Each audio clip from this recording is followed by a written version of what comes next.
Listening to that, Nabila Ramdani, who's a freelance journalist writing for The Guardian and the Daily News Egypt. Nabila, your thoughts on yesterday's talks? Do you get the impression that they're moving in the direction that the protesters and the campaigners are wanting?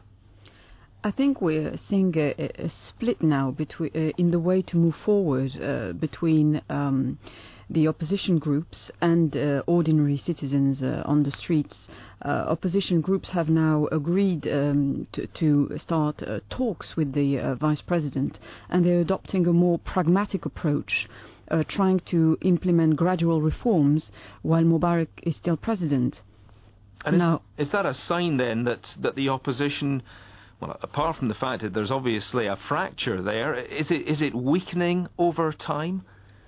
I think it's a weakening of the regime. Well, clearly President Mubarak is still there as a figurehead, but he's lost all credibility. He's not really in charge of the country. Everything is being negotiated through his vice president now. He's nowhere to be seen.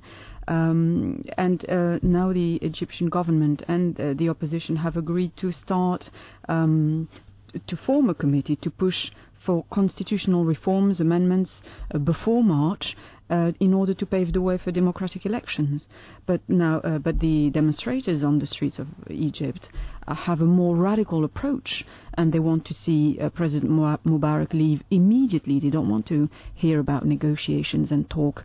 As far as they're concerned, they want fair and free elections, and there shouldn't be negotiations around that. What is being said in Egypt about the West's response? We've heard President Obama saying that the time for change is now, but we also heard his envoy saying that, perhaps President Mubarak should not be going immediately. He should hang on as part of a sort of transitional process towards democracy. Yes, we've seen very mixed signals sent by Washington and indeed the EU since the beginning of the demonstrations. The pressure from Washington and Western powers in general, including Israel, has been mounting gradually, but they've all stopped short of demanding President Mubarak resignation in unequivocal terms.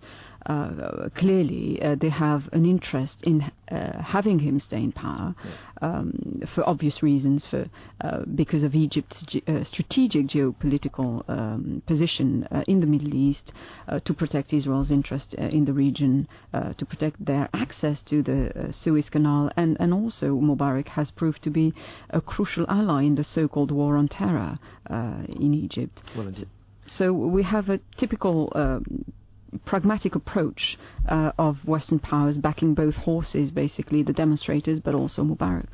Nabila, thank you very much indeed for that.